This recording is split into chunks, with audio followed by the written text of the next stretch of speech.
लोका कैसी तेरी बुद्धिया भुखियां ली मुक्कियां ते पत्थरां नूं दुद्धिया ओ जे मैं सच बहुता बोलिया ते मच जाना युद्धिया गरीबड़े दी शो माड़ी गऊ दा मूत शुद्धिया ओ चलो मन्निया भी तगड़ा है तेरा अपना जरूर आ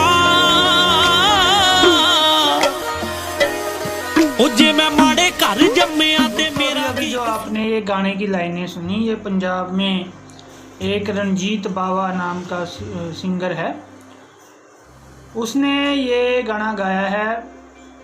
तो इसके ऊपर आज हम थोड़ा सा विचार विमर्श करते हैं। इस गाने पे बड़ा विवाद हो गया है, आपको ज़्यादातर लोगों को पता ही होगा। पहले FIR होती है हिंदू संगठनों द्वारा, फिर टिकटॉक पे बाबा की सपोर्ट में लोगों की लहर आती है और एक घटनाक्रम अजीब से बदलता है कि उसने तो सबको कहा था बाबा ने, लेकिन हिंदू धर्म के रीति रिवाजों के ऊपर बड़े सवाल उठते हैं। कोई कहता है, एक वीडियो मैंने देखी, वो कहते हैं जी अगर गाय हिंदुओं की माता है तो वो सड़कों पे घूम रही है तो हिंदुओं के खिलाफ FIR हो जानी चाहिए क्योंकि वो अपनी माता की सेवा नहीं कर रहे। एक मैडम तो रिपोर्टर वो लोगों को रास्ते में रोक रोक के हिंदुओं को और उनको ज़बरदस्ती गौमूत्र पिला रही है। और एक टिकटॉक पे एक आदमी है, वो तो खुला डिबेट की चुनौती दे रहा है हिंदुओं को कि मेरे साथ डिबेट करो कि तुम लोग गलत हो। यहाँ तक कि टिकटॉक पे हिंदू युवा भी आके पहले कहते हैं कि मैं हिंदू हूँ और मैं ये मानता हूँ कि जो बाबा ने कहा वो बिल्कुल सही है। तो आओ आज हम इसी के बारे में बात करते हैं। मैं ये कहना चाहता हूँ कि इसमें कमी बाबा की नहीं है, किसी की दोष किसी का नहीं है। इसमें सबसे बड़ी कमी है हम हिंदुओं की, जिन्होंने अपने बच्चों को ये नहीं बताया कि जो हम पूजा पाठ जो हम धर्म मान रहे हैं इसका क्या मतलब है और इससे क्या होता है और ये दूसरों धर्मों से कैसे अलग है। फ़िलहाल चलो ये तो लंबी कहानी है, मैं इसके बारे में वीडियो बनाता रहूँगा। पहले आपको इसी गाने के जो बोल हैं उन्हीं पे मैं आपको थोड़ा सा स्पष्टीकरण देना चाहता हूँ। पहला जब ये गाना शुरू होता है तो वो कहते हैं कैसी तेरी मत लोका कैसी तेरी बुद्ध है, यानी ये लोगों तुम्हारी कैसी बुद्धि है, कैसा तुम्हारा दिमाग है। भुखियां लई मुक्कियां ते पत्थरां नूं दुध है। भुखियां नूं मुक्कियां का मतलब है कि जो भूखे लोग हैं, गरीब लोग हैं, तो उनको तो मुक्कियां हैं यानी उनको तो दुधकारते हैं और पत्थरों को दूध पिलाते हैं, यानी शिवलिंग को दूध पिलाते हैं, शिवलिंग पे दूध चढ़ाते हैं। तो पहले तो ये जो भुखियां लई मुक्कियां, इसके बारे में मैं आपको बताना चाहता हूँ। टिकटॉक पे मैं भी देखता हूँ, एक लीबिया देश है, वहाँ बहुत गरीबी है। तो ज़्यादातर जब इंडिया की गरीबी दिखानी होती है वो लीबिया के गरीब बच्चों के फ़ोटोएं चिपकानी शुरू कर देते हैं उसके ऊपर। इंडिया में इतना कोई बहुत ज़्यादा गरीब कोई नहीं है, 2 महीने से लॉकडाउन हो रखा है। कभी सुना इंडिया में कोई भूखा मर गया हो, और मरेगा भी नहीं। तो इंडिया कोई इतना गरीब देश नहीं है, पहली बात। दूसरी बात जो ये कहते हैं कि गरीब लोगों की हेल्प करो, तो गरीब क्यों गरीब है ये बहुत सोचने जैसी बात है। हमारे धर्म में पुरुषार्थ पे बड़ा महत्व दिया गया है। हिंदू धर्म कभी एक गरीब धर्म नहीं रहा।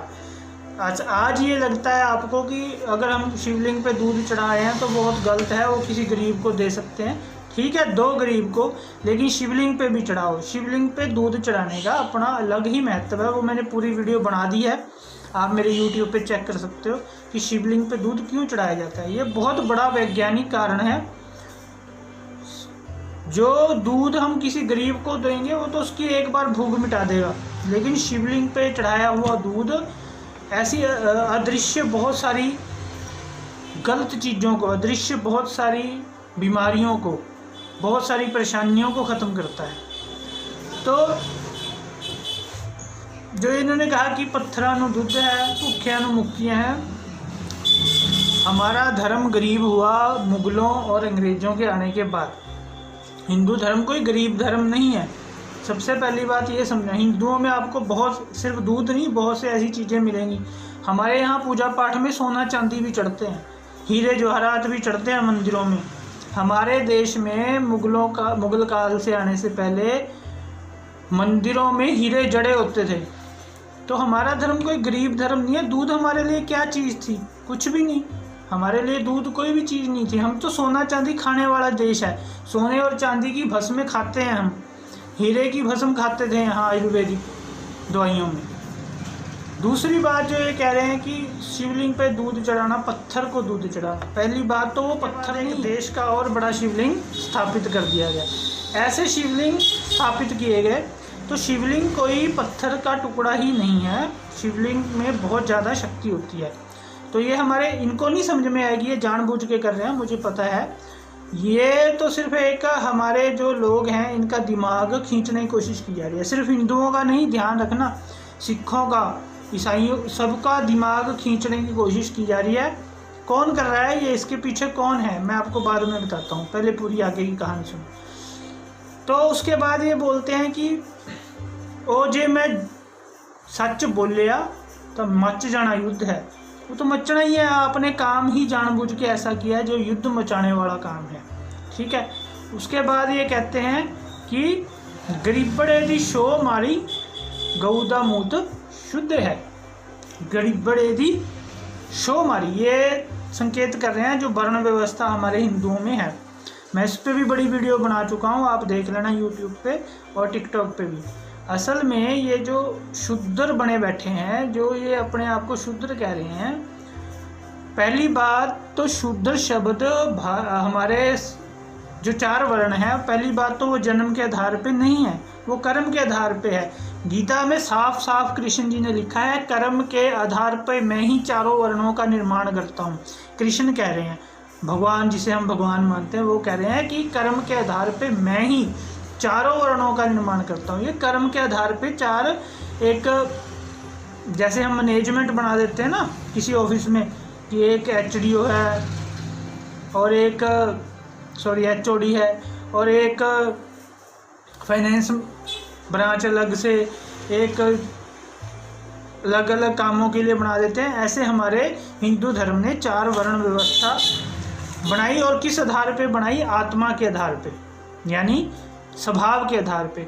कि कोई आदमी है जिसको पूजा पाठ, यज्ञ, हवन, ये चीज़ें ज़्यादा पसंद होती है ना, नेचुरल बचपन से पसंद होती हैं, वो ब्राह्मण है। उनको ब्राह्मण तबके में वो फेंक देते थे कि ब्राह्मण तबके में जाओ।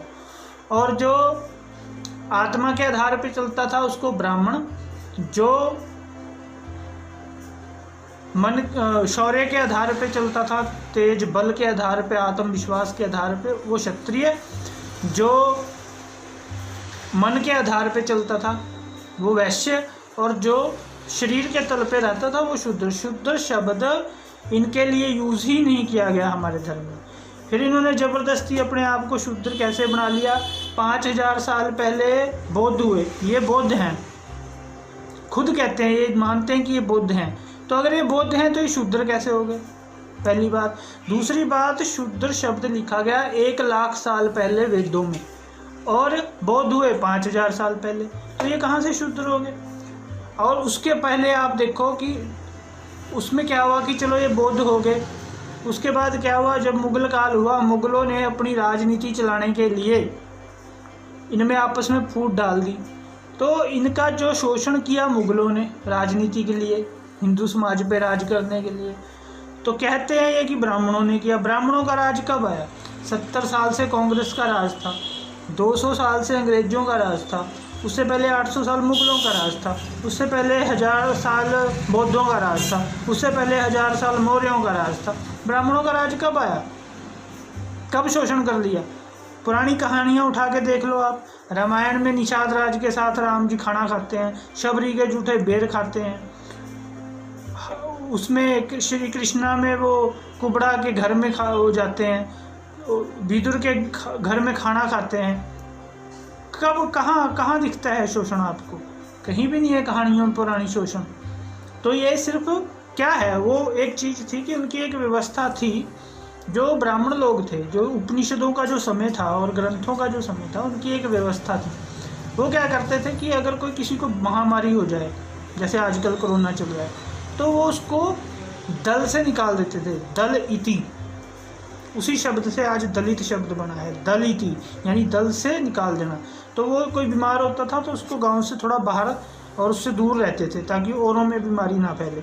कोई गलत बहुत पाप करता था, कोई गलत काम कर देता था, चाहे वो ब्राह्मण भी है, उसको भी वो निकाल देते थे। कोई क्षत्रिय भी गलत काम करता था, उसको भी वो साइड में निकाल देते थे। तो उसको आजकल शोषण का नाम दे दिया गया कि ब्राह्मणों ने शोषण किया। तो ये उसी की बात कर रहा है, गरीब बड़े दी शो मारी। और दूसरी बात, छूने का अधिकार किसको है? अगर मैं आज जाके किसी एससी भाई को पकड़ लूँ और उसको ज़बरदस्ती छू लूँ तो वो मेरे को छूने देगा? छूना ना छूना ये इंसान के अपने अधिकार क्षेत्र में आता है कि मैं किसी को हाथ लगाऊं या ना लगाऊं। तो आप ये ज़बरदस्ती थोड़ी कर सकते हो किसी के साथ कि कोई जाके छू ले। तो ये इन्होंने ये दूसरा गाया कि गरीब बड़े दी शो मारी। आगे कहते हैं गऊ दा मूत्र शुद्ध है, यानी ये कहते हैं कि हम जो गऊ मूत्र पीते हैं तो सबसे पहले ये हमारी धार्मिक भावना है। दूसरी बात है कि जो गौमूत्र है वो बीमारियों में काम आता है। गौमूत्र से कैंसर नहीं होता, गौमूत्र से मोटापा नहीं होता, शुगर ठीक हो जाते हैं। गौमूत्र क्यों इतना आपने इसको वो बना लिया? वो एक टिकटॉक वीडियो में कहता है कि जो गऊ है उसको दूध बहाते हो और मूत पीते हो। भाई तुम्हें क्या प्रॉब्लम है? तुम दूध पियो, तुम मूत ना पियो। मैं कितने लोगों को जानता हूँ दूसरे धर्मों के भी जो गौमूत्र पीते हैं। जब कैंसर होता है ना, जब डॉक्टर कह देते हैं कि जी कोई इलाज नहीं है इसका, अब तो घर ले जाओ इसको, या तुम परमात्मा के हाथ में है, फिर कैसे पीते हो गौमूत्र? फिर क्यों पीते हो? तो ये एक औषधि है गौमूत्र, पियो ना पियो। हिंदू धर्म में कोई ज़बरदस्ती नहीं है। पर आप अगर कहो कि आप उसके लिए आप टारगेट करोगे कि हाँ भाई एक रिपोर्टर ज़बरदस्ती पिलाने की कोशिश कर रही है रोक रोक के, अब इसको नहाना भी ज़रूरी है, तो क्या कहीं भी कोई मिले उसको नहला दोगे? ऐसे थोड़ी है। तो फिर वो आगे कहते हैं वो चलो मन्ने के तकड़ा है तेरा अपना गरूर है। कौन है तकड़ा? किसकी बात कर रहे हो? किसका गरूर?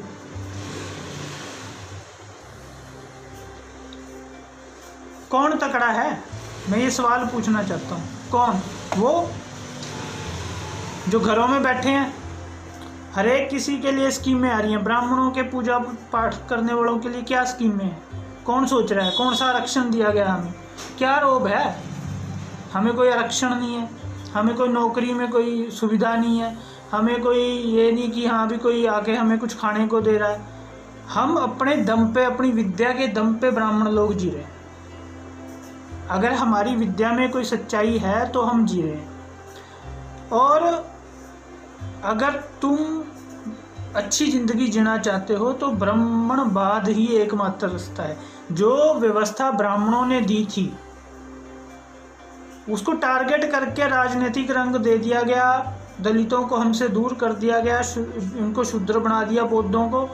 तो ये जो राजनीतिक है बातें, ये एक अलग बात है, ठीक है। लेकिन बाकी बताओ आप व्यवस्था में कहाँ कमी है? अगर आप सही मायनों में ब्राह्मणवाद की व्यवस्था, ब्राह्मणवाद को समझने की ज़रूरत है। अगर आप ब्राह्मणवाद के नियमों पे चलोगे तो ज़िंदगी, दुनिया सुख बन जाएगी, सुखी ज़िंदगी। हर एक आदमी सुख से जिएगा। तो ब्राह्मणवाद कोई बुरी चीज़ नहीं है, आप ब्राह्मणवाद को समझो। ब्राह्मण क्या कहते हैं? ब्राह्मण कहते हैं वसुधैव कुटुंबकम, ये पूरी दुनिया हमारा घर है। ब्राह्मण कहते हैं सर्वे भवन्तु सुखिनः, सर्वे सन्तु निरामया, सर्वे भद्राणि पश्यन्तु माँ कश्चित् दुख भाग भवेत्। सभी सुखी हों, सभी आनंद में जीवन जिएं, किसी के भाग्य में दुख ना रहे। ऐसे जो ये कहते हैं वो किसी का बुरा कैसे कर सकते हैं? तो ये चीज़ें बड़ी हमें समझनी होंगी। ये अब मैं बताता हूँ आगे, उसके चलो आगे चलते हैं, फिर मैं बताता हूँ ये कौन कर रहा है। कहते हैं फिर कि ओ जे मैं माड़े घर जम्मिया ते मेरा की कसूर है। उसके बाद आगे वो दूसरी लाइन बोलता है गाने की कि गातरे जनेऊ ते करोस गल पाले, विचार अपनाए ना बाणे अपना ले। देखो सारे धर्मों पे कटाक्ष कर दिया कि गात्रे यानी जो सिख डालते हैं, जनेऊ यानी जो ब्राह्मण डालते हैं, क्रॉस जो ईसाई डालते हैं वो गले में डाल लिए, विचार अपनाए नहीं और बाणे अपना लिए। भाई तूने कौन से विचार अपना लिए? गात्रा डालना कोई मजाक है क्या? कितनी कुर्बानियाँ करने के बाद वो गात्रा मिला सिखों को, वो बाणे कितनी कुर्बानियों के बाद। एक गुरु ने अपने बच्चे तक चिनवा दिए, एक गुरु ने अपने 4 बेटे शहीद करा दिए उस बाणे के लिए, तो उस बाणे के ऊपर भी तुम सवाल उठा रहे हो। गात्रे, जनेऊ का तुम्हें क्या पता, जनेऊ का क्या महत्व है? क्रॉस गढ़ पाले, क्रॉस पे सूली दे दी थी जीसस को, वो उनका एक धार्मिक प्रतीक है, तुम उस पर सवाल उठा रहे हो। तो तुम क्या करना चाहते हो? अब मैं बताता हूँ ये करना क्या चाहते हैं। ये जो सिख भाईचारा है ना, ये समझ रहा है कि क्या बात है, इन्होंने हिंदुओं के विरोध में एक बात कही। वो ये नहीं देख रहा, वो पीछे हमारे विरोध में भी कह रहा है। टिकटॉक में फटाफट सपोर्ट है। ध्यान से समझना ये क्या है, समझ में आए तो। ये कम्युनिस्ट लहर चल रही है पूरी दुनिया में, वामपंथी बोलते हैं इनको। ये पूरी फंडिंग करते हैं, पूरा जोर लगाते हैं, लोगों में विचार क्रांति, मतलब विचार क्रांति के नाम पे विचारों को बहकाते हैं। सिखों को भी, हिंदुओं को भी, मुसलमानों को भी। मुसलमान अच्छा हमारे में क्या, हम कहाँ मार खा रहे हैं? हिंदू सिख के साथ लड़ रहा है, सिख हिंदू के साथ लड़ रहा है, हिंदू मुसलमान के साथ लड़ रहा है, मुसलमान हिंदू के साथ लड़ रहा है, वो ईसाइयों के साथ लड़ रहे हैं, ईसाई मुसलमानों के साथ लड़ रहे हैं। एक और है जिसको बोलते हैं कम्युनिस्ट, तर्कशील, वामपंथी। ये लोग क्या करना चाह रहे हैं? ये लोग इनको सभी धर्मों के विश्वासों को तोड़ के लोगों को, इनका जो मेन मुख्य वाक्य है वो क्या है पता है आपको? ऋणम कृत्वा घृतम पीवेत, यावत जीवेत सुखी जीवेत, ऋणम कृत्वा घृतम पीवेत। कहते हैं जब तक जियो सुखी जियो, कर्जा लो घी पियो। कौन सा जन्म कोई नहीं होता यहाँ, कोई परमात्मा नहीं है, कोई कुछ नहीं है यहाँ। जब तक जियो सुखी जियो, कर्जा लेके घी पियो। ये विचारधारा धीरे धीरे दुनिया को अपने में समाहित कर रही है। ये हैं जो भगवान को नहीं मानते। चाइना जो है ना, ये वो हैं, चाइना कंट्री जो है, इन्होंने जितनी बौद्ध देश बने थे ना, बौद्ध देशों को सबको कब्जा लिया इन्होंने, सब इनके अंदर हैं। अब माओवाद, कम्युनिस्ट, ये सब इनके अंदर हैं। अब ये सिखों को, मुसलमानों को, ईसाइयों को, सबको। अच्छा लेकिन ईसाई थोड़े से चतुर हैं, ईसाई इनकी बातों में इतनी जल्दी नहीं आएंगे, ईसाई देश नहीं आएंगे इनकी बातों में। ईसाई, बाकी मुसलमान फंस जाएंगे इनकी बातों में, और हिंदू भी फंस जाएंगे, और सिख भी फंस जाएंगे, बौद्ध भी फंस गए। तो ये वो विचारधारा है जो, ये हो सकता है जिसने ये गाना लिखा उसको भी नहीं पता चल रहा कि ये क्या हो रहा है। शायद उसने वैसे ही लिखा हो, लेकिन उसको पता नहीं कि उसके सबकॉन्शियस माइंड में वो विचार धीरे धीरे वो जहर घोल दिया गया है। मेरे को एक बात बताइए आप, साइंस और ये इतनी इनकी जो ये नास्तिकता विचारधारा है, क्या सवार दिया इन्होंने दुनिया का? हम आज बारूद के ढेर पे बैठे हैं इन्हीं की वजह से, ऐसे लोगों की वजह से। हमें इन्होंने तर्कशील बनाया, तर्कशील, कि तर्क करो, धर्म पे तर्क करो। क्या किया इन्होंने इसके अलावा? जिस गुरु के ऊपर तुम सिख तर्क कर रहे हैं कि बाणे अपनाए और विचार नहीं अपनाए, तो ये बाणा उसका विचार ही तो है। अगर उसके विचार अपनाए तभी तो बाणा पाया, अगर गुरुओं के विचार अपनाए तभी तो बाणा पाया, तभी तो श्री सजाई, तभी तो गात्रे पाए। अगर उनका बाणा अपनाया तो उनके विचार ही तो हैं ये कि ऐसे रहो, ऐसे बनो और सिमरन करो, बाणियों का पाठ करो। तुम कौन से विचार अपना रहे हो?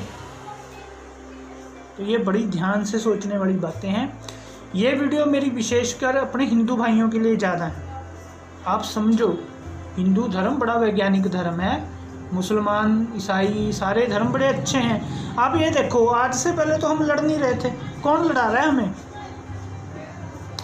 हिंदू और सिखों ने मिलके